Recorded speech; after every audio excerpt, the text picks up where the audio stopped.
welcome to my new video, and today I will be speaking to you on a new topic named Fidelity, a poem by William Wordsworth. Yes, going through the poem, let me tell you what is fidelity before going to the poem. Fidelity means faithfulness, and this poem is showing the faithfulness of a dog towards its owner named Charles Cuff.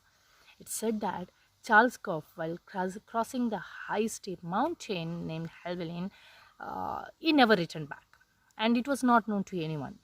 And this is how the people came to know about the honor, and who made it know. Not his relatives, not his cousins, or not friends, but someone else.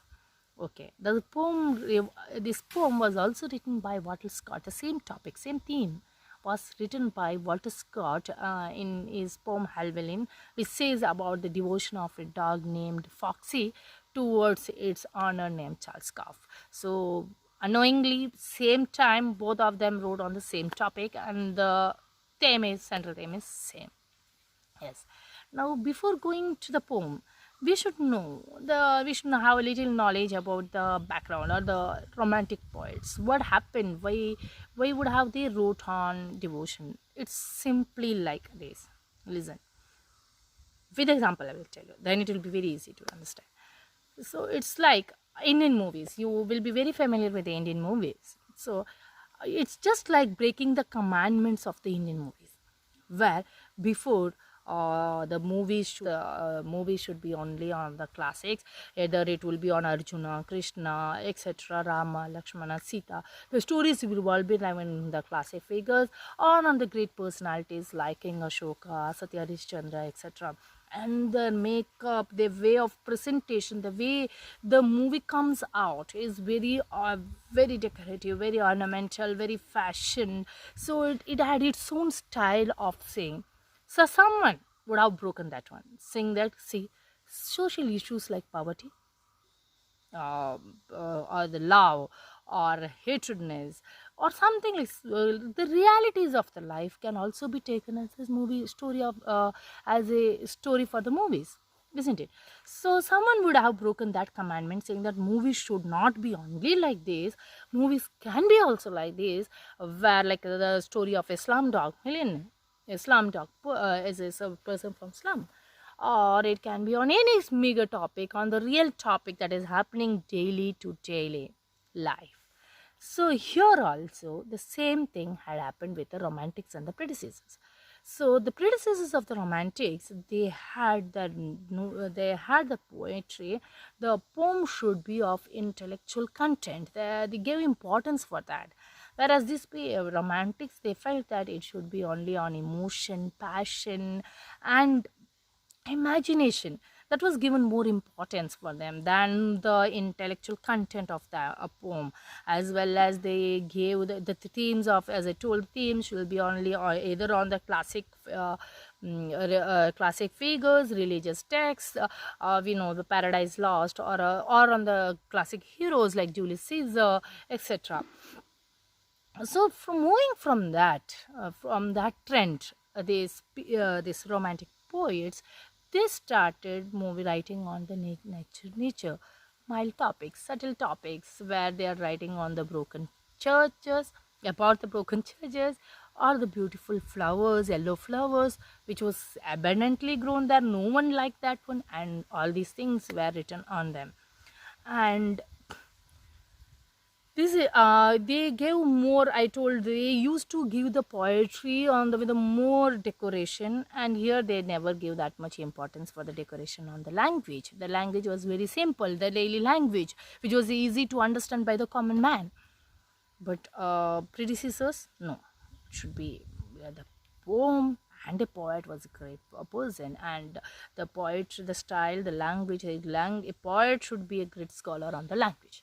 This is what. So now you understood. So why they would have taken the topic on fidelity, and fidelity is a virtue thing. This virtue is really shown by some great personalities, or the virtue is shown in the classics or epics.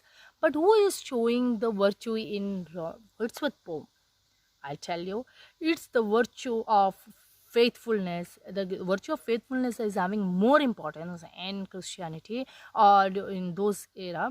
And this virtue of faithfulness, of fidelity, is shown by a dog. It's a devotion of a dog towards its owner. That's a central theme. Now see how the topic is going. It's not the fidelity of a great hero or a great personality or an angel, etc. It's just a fidelity of a dog towards its owner. Fidelity by William Wordsworth. A barking sound the shepherd hears, a cry as of a dog or fox. He halts and searches with his eyes among the scattered rocks. Yes.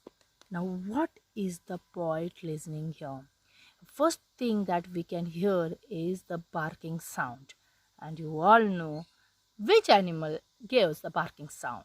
It's apparent is that dog. So now who is hearing this sound? That is signifying something else. Who is hearing a sound? The shepherd is listening to the sound of the dog. So what is the importance of shepherd? Now see, shepherd, as particularly if you're taking, shepherd is a human being who is taking care of the innocent lives of sheep, and he is the person to take care of his sheep, moving away from his family far to the high mountains or to the greeny places, and taking care of all these animals throughout his life. So, and also this is one thing, it means that a shepherd is a good man who is then thinking of himself, is taking care of the others. Now, the importance of shepherd among the lives of English people is different. Shepherd is the one who takes care of the innocent people. So to take care of the innocent people or this innocent thing, you should be very good. And Jesus Christ is referred as shepherd here. Among the people, in the English people, usually Jesus is a shepherd who sacrificed his life for the poor people. In the same way, shepherd is usually, he is going alone into the forest. There is chances of attacking of all the animals.